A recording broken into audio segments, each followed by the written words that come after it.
What's going on YouTube? Today I bring you my week 4 predictions for the 2021 NFL season. We're doing pretty good right now. 29-19, definitely better than it was last week.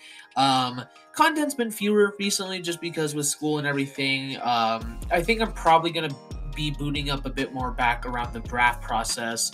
And honestly, I'm just going to be doing a bit more draft central stuff in general. That just seems to be what people like. And so I've got some rankings and mock drafts probably coming out pretty soon.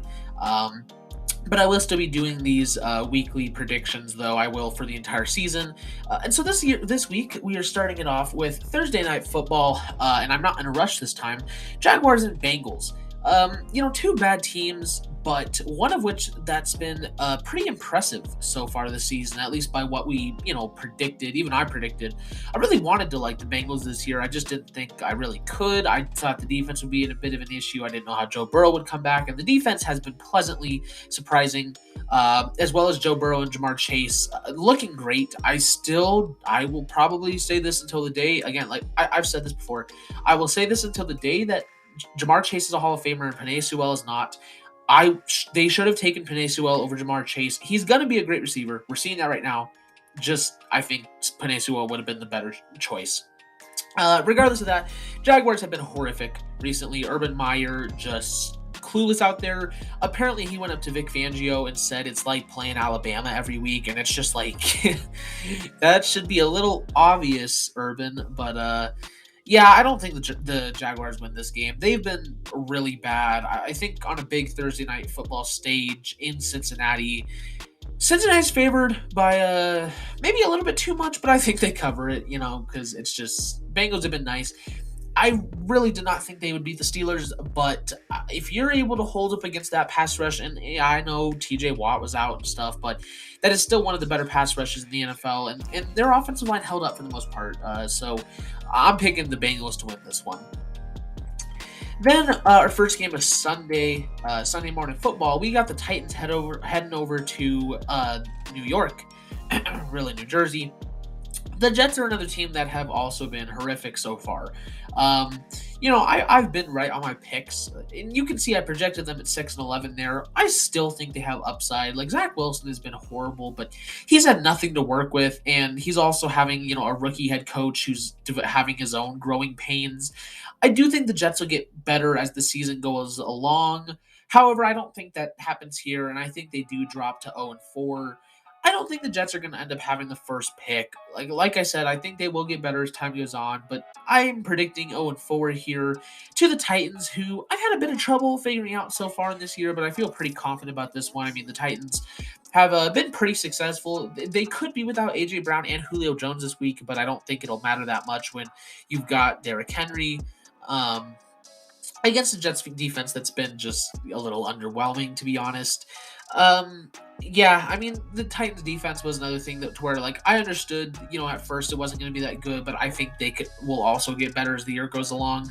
I have the Titans winning this one pretty nicely here in New York, covering their spread. And I think Jets drop to 0-4. Then the Lions at the Bears.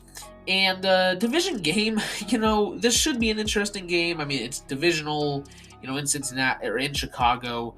This is probably going to be a pretty bad game. Justin Fields is likely going to look better than he did last week. I understand he did not have a lot of time to throw, but he was taking sacks even on the plays he did have time to throw. And there are plenty of quarterbacks that can play great with offensive lines, that are even close to that bad. Or rather, I should say, there are quarterbacks that certainly can play well, even with horrible offensive lines. And guys like Deshaun Watson for a while, Russell Wilson for a bit, who I think he overreacts a little bit to his offensive line, or a guy like Matt Stafford for a while. Those guys can play great, and obviously I never thought Justin Fields was a Deshaun Watson or a Matt Stafford, but like I think a part of that is certainly of his own fault. And so, I've not been a Justin Fields fan basically since the day he got drafted to Chicago. Um, I just don't see that changing this game. Like the Lions defense is bad, but the thing with the Lions is they're 0-3. I'm 3-0 in their picks. They're just an unlucky team. There's not much else you can do. I mean, when you're up against the Ravens and it takes a record-breaking field goal to beat you, they're not bad. They're just not good. And they're very, very unlucky. I mean, if you're a Lions fan, you should just know that. So I think the Lions will make it close, but I also don't see the Bears dropping a home game with Justin Fields certainly looking to play better than he did last week against one of the lesser good defenses in the NFL. I have the Bears winning this one, but I don't have them covering the spread, and it's going to be probably a low scoring, just a bad game probably. So I have the Bears pulling this one off 14-13. Then the Colts at the Dolphins. This is my betting game of the week. So if you're a bettor and you want to take my word for it, I wouldn't advise you to. But if you want to take my word for it, this is the only game this week. I had a couple last week, but this is the only game this week where I'm picking the unfavored team to win. Both these teams have not been very good. Carson Wentz, has not been great against some bad defenses. He was actually not the worst against the Rams, but especially considering what he was playing. But I don't see them going to 0-4. I could have seen them at 0-3. I mean, there's a reason that I predicted them to lose this last week. The Dolphins have been horrible. I'm surprised that they got a win in general at Foxborough, but the Dolphins have been horrible. I mean, if you look at the way that they've been ran, it's just horrific. I don't see the Colts falling to 0-4.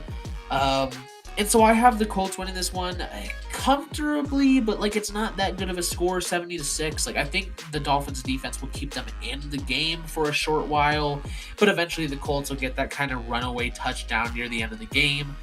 So I'm predicting them to win 17-6. It's probably also going to be an ugly game on offense for both teams. A good defensive battle, though. At least it won't be like Detroit, Chicago bad, but it will be a bit more of a sloppy game than most. Then the Browns at the Vikings, and this is maybe a bit tougher than it should be. I mean, the Vikings looked really bad, for different reasons. I mean, missed kicks, not knowing how to run an offense, stuff like that.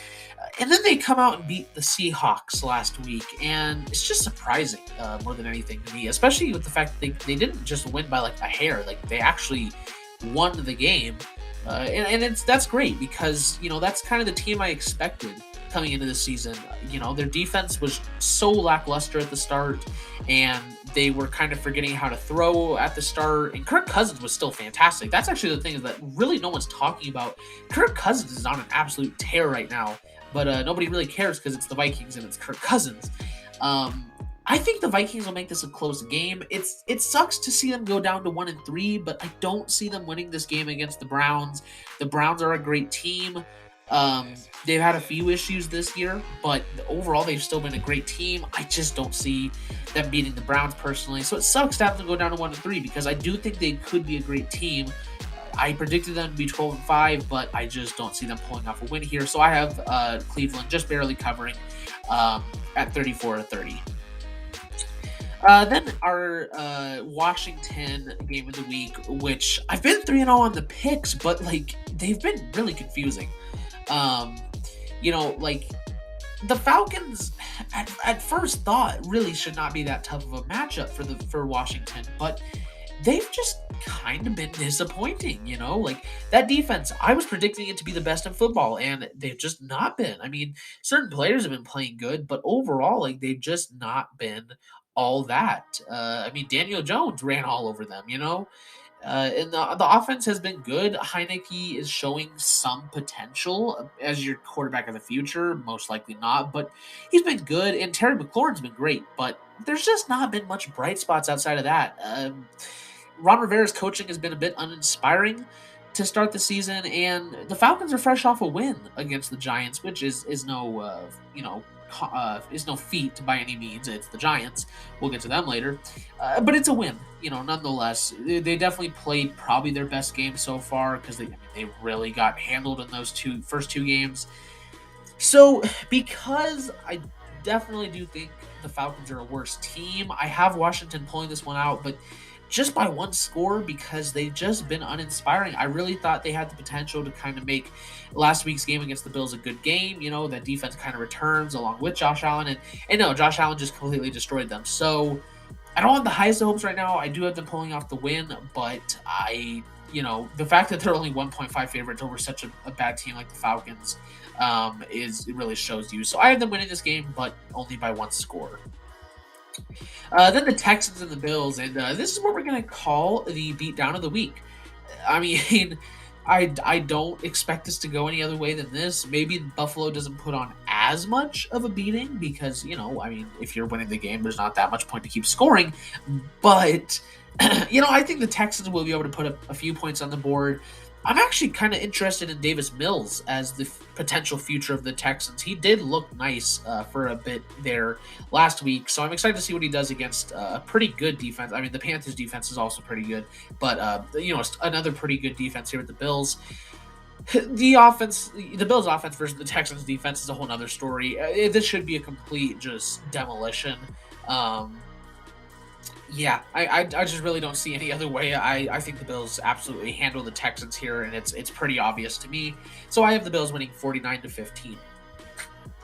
Then the Giants at the Saints, and I was tempted to have a shutout here. I don't think I can quite have a shutout, but this should be a pretty easy game for New Orleans. You're coming off a win against the Patriots, and you looked really good at doing so. Patriots defense is pretty good. So the fact that they look that good, you're going from the Patriots to the Giants, but this time at home. I don't know if they're actually back in New Orleans or not. Probably not. But either way, you're it's not the Giants stadium. The Giants, I mean, come on. Like, I at least thought you could beat the Falcons. What is going on, New York? I'm starting to hear from some Giants fans that, no, Daniel Jones is not the issue. He needs help. I understand his offensive line's not good, but, Kenny Golladay, Darius Slayton, Sterling Shepard, Saquon Barkley, sure, those guys get hurt, but he doesn't even do that well with them. He was great against Washington, but we already just discussed about how disappointing their defense has been this year.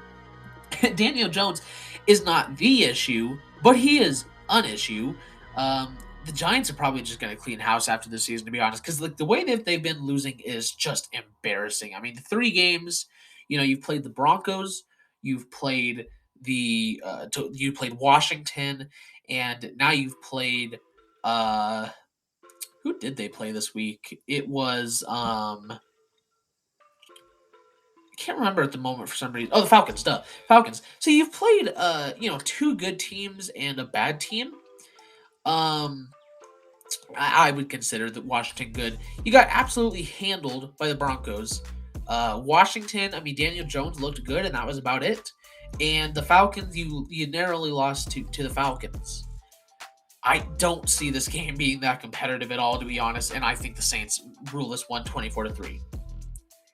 Then the Chiefs at the Eagles. This should be a big game for the Chiefs. If they lose 3 in a row, one of which being to the Eagles, there might actually be an issue here. So far, I think it's been a case of some growing pains along the offensive line and the defense just not living up to standards. I mean, really, you have 3 rookies pretty much basically along the offensive line with Creed Humphrey, Trey Smith, and Lucas Niang. You're going to have growing pains there. It's just not much better than what you had, in the Super Bowl last year. And the defense, there's just been a few issues. I don't think Chris Jones can make as much of an impact in the run game when he's playing D-end mostly just because he was so good at stuffing. He's not the fastest guy. He's still being great, but Tyrann Mathieu has been great, but like there's just not much else to talk about on that defense besides that. Corner is lacking a number one. L'Jarius Sneed, I was hoping could take that next step, and he just hasn't. The linebacker room has not been very good, and really just nowhere else on that defense has been good. You add that with an offensive line that's really struggling and receivers that still cannot catch the ball. It's also a bit concerning that Tyreek Hill and Travis Kelce have struggled these last 2 weeks because you take away Travis Kelce and Tyreek Hill, there's only so much Patrick Mahomes can do, especially when his receivers are bobbling and dropping everything. I think Patrick Mahomes has still played great. He's had a few, head scratching plays. Like he's certainly not been like his normal self, but a lot of the issues is definitely to blame on like the team around him. I don't think anyone had them at 1-2, but I don't think it's possible for this to be a 1-3 team, especially against the Eagles. I was worried about the Eagles anyways. Like after their win against the Falcons, I was like, all right, hold on, it's the Falcons. Like I want to see it against another team. They put up a great defensive showing against San Francisco because of their own faults, couldn't win. And then we saw the true Eagles against the Cowboys. They got manhandled, and to me, the Chiefs are better than the Cowboys. This should be another manhandling, 37-13. Hopefully, the Chiefs can make a comeback this week. Then the Panthers at the Cowboys, and this could be my game of the week. There was a pretty obvious choice for it, but if not for what the obvious choice was, this would probably be my game of the week. The Panthers have been on fire, 3-0. I mean, they haven't played the best team in the world. They almost, they narrowly beat a bad Jets team. They, beat a very COVID beaten up Saints team, and then this week they played. This week they played the Texans of all teams. So Panthers in a similar situation like, say, the Broncos, who we will get to later, where it's just like, you've been great. The defense, it's weird because like I think they lead the league in sacks, but they actually have like the lowest pass rush win rate. Really weird stuff. They just traded for CJ Henderson, which I like for the future, but like right now isn't going to make much of an impact. I think they're going to struggle under finally facing a good team. Like Dallas's defense has been much improved. Trevon Diggs is playing like an all-pro corner. Micah Parsons, to me, is going to win Defensive Rookie of the Year right now because the dude, it's crazy that he was playing so fantastic at linebacker, and now he's probably the best rookie defensive end, disregarding Chase Young and Nick Bosa, probably since Myles Garrett. The dude's fantastic, and I mean, he's a great player to have on that defense, which is it's much improved. Like, I didn't think they'd be as bad as last year, but I didn't think they'd be this good this quick. And so when you add a defense that's actually playing well, along with such an elite offense that finally, Zeke finally seems to be getting back up and going a bit. Amari Cooper's been great. CeeDee Lamb is showing out. Michael Gallup, I think he'll be back soon. And Dak Prescott playing really good. For me, it's just a little bit too much for the Panthers. They're great. Like, I think they're going to be good for the future. I still don't think Sam Darnold's the guy for them, but he's serviceable enough right now. The defense, it's a great young team. I just don't think they can get it done on the road against a really, really good Dallas team that's been, just a bit surprising because, again, I just didn't think they'd be this good this quick, but that defense really has taken the next step with, the likes of Trevon Diggs and Micah Parsons. So, Cowboys, I have winning this one at home. Then the Seahawks and 49ers for our first Sunday afternoon game of the week. This should be a pretty good game, but at the end of the day, I have the Seahawks pulling this one off. They're 1-2. Like, the Seahawks are a better team than that, and I think they know that, so they're going to be coming into this game looking to get to 500. San Francisco, I don't know. Injuries, they've hurt you so far a little bit. Jimmy G does not look good. Trey Lance, I never thought he was going to be good to start off the season. You got a few holes along defense just because of some injuries in specific. I mean, Jason Verrett not being there definitely hurts. DK Metcalf has been good, but Tyler Lockett's been fantastic, although I think he might be hurt. Tyler Lockett's been fantastic. Russell Wilson's been on his normal, start of season tear, but, they've not been winning the games, and I think they're coming into this game to win it, not to just play good and lose. although they weren't that impressive against the Vikings this week, they're looking to get back. And so I have them pulling out a win here in San Francisco, 31-20. So this could be, the betting game of the week, but I feel a bit more confident that the Colts will win over the Dolphins. But I'm also predicting an upset here as well. Then the Cardinals and Rams, two 3-0 teams going at it, one of which will no longer be undefeated, and I think that's going to be the Cardinals. They've also been pleasantly surprising this year, and this is going to bother me for a while because I was really high on them. Like at a point, they were my division winners. I really did love this team, but I just thought some of the holes on defense, especially corner, was gonna, kind of be their downfall. I wasn't sure how well Cliff Kingsbury would be.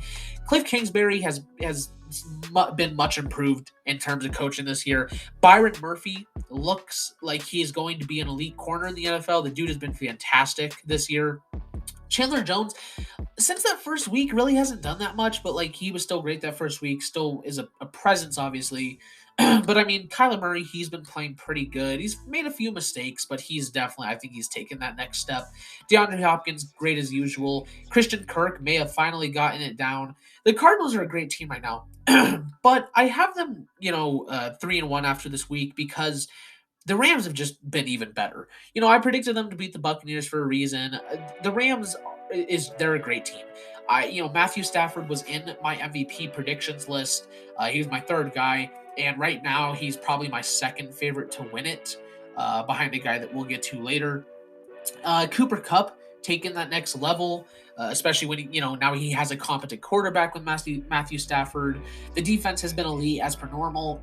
Sean McVay is still great. There's just so much there to where like it truly is the fact that Matt Stafford was just that missing piece. It's kind of what I was saying, and it's become true. And so I think the Rams upgrade to 4-0 after this week. Like I could see the Cardinals pulling out the upset, but I think the Rams ended up winning this one 27-19. But this should be a really good game in LA. Then the Steelers at the Packers, and I have the Packers winning this one, maybe not as comfortably as you like. I definitely think the Steelers defense will be playing better than they did last week because last week was just pretty embarrassing to lose to the Bengals, and especially like that. They're going to be a bit more competitive, but the Packers are also just a much, much better team than the Steelers or Bengals. Aaron Rodgers was great last week. Devontae Adams absolutely went off. Robert Tonyan was great.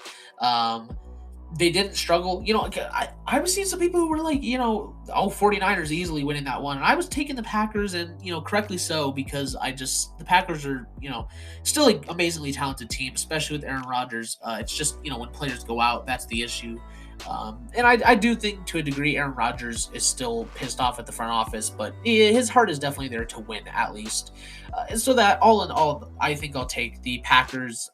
Again, Steelers, I think will keep it mostly low scoring, but that offense is going to struggle. Big Ben is coming at his end. I've been saying it, and it is happening. So I have the Steelers losing this one 10-23. Then the Ravens and Broncos, and the Broncos are favored in this one, which I was actually surprised by. I thought maybe the Ravens would be favored by like 1 or 2 points, but the Broncos are actually favored in this one, and I'm gonna take the Broncos. I don't think the Broncos are a fake team. The fact that the Ravens only beat the Lions, again, think about that, the Lions, by a record-breaking field goal last week. I mean, heck, Justin Tucker could break his own record this week. It's in Denver, but I mean, I think this will be a really good, close game. But at the same time, like, I think Denver's legit. You're playing at home. The Ravens are coming off a really, really rough game, and they've been really rough in general. Like, the fact that they beat,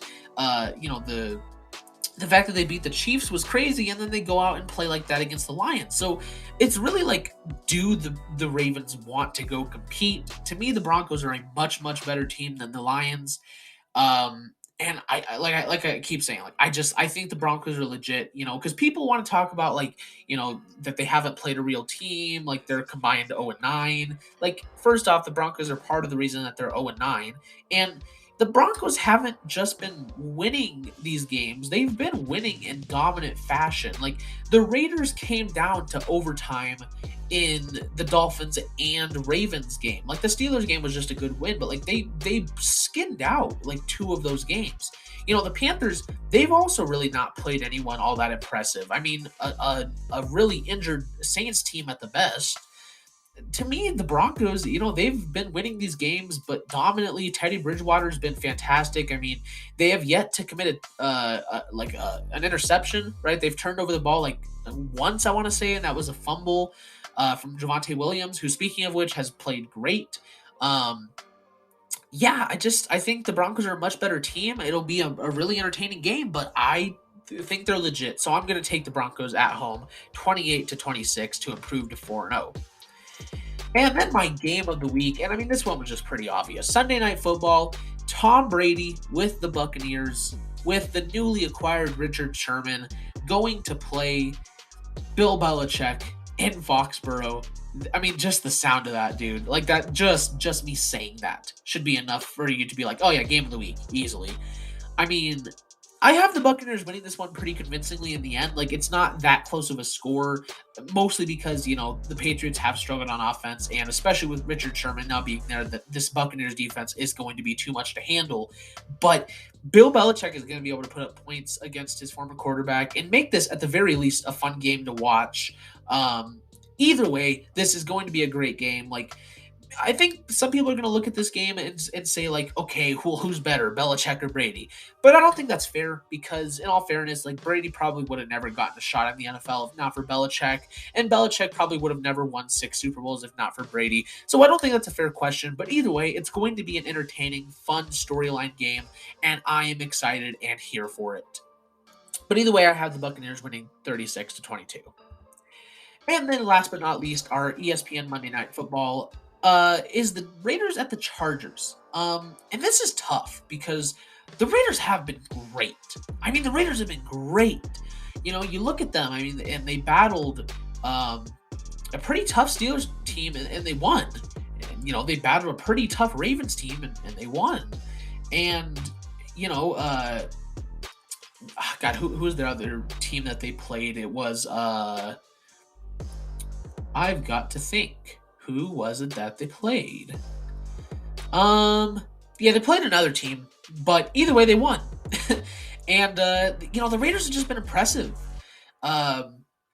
Derek Carr is my choice for MVP right now. Derek Carr has played absolutely insane. Josh Jacobs has been good when he's been on the field, so hopefully he finally gets back out there this week. Henry Ruggs may have finally taken that leap. Bryan Edwards looks great. Darren Waller potentially could be the best tight end of the future after Travis Kelce. The offensive line's thankfully been better than I expected. And on defense, I mean, Yannick Ngakoue has been great. Max Crosby has been elite. Casey Hayward has been elite. I mean, the dude's been one of the best football players in the NFL so far. And Nate Hobbs, someone who I was kind of had my eye on, I think he's a rookie, the corner, though, for the Raiders, has also been great. So you've just had a lot of guys step up here, and the Raiders have been massively impressive. Thing is, the Chargers have also been impressive. Justin Herbert's been great. Asante Samuel Jr. has been great. Rashawn Slater has been great. There's been a lot of great players on that team, and it's really tough because this would probably be my game of the week, if not for the Brady Belichick thing. But I'm gonna take the Chargers because I think coming off a win against the Chiefs, because it's the Chiefs, you're at home, Monday Night Football. It could go either way. This is going to be a fantastic game. Again, would normally be my game of the week. It could go either way. It's going to be a great game. I don't see the Raiders quite pulling this one off in LA, with the Chargers on that momentum off the Chiefs win. But I could definitely see the Raiders winning. But this is going to be a fantastic game. Either way, we're set in for a great week of football. Week 4, these are my predictions. Let me know your guys' predictions down below in the comments. Don't forget to leave a like, subscribe, and hit the notification bell so you never miss an upload. Like I said, more draft content coming soon. Weekly predictions every week. Thank you guys so much for watching, and I'll see all you guys in the next video. Bye-bye.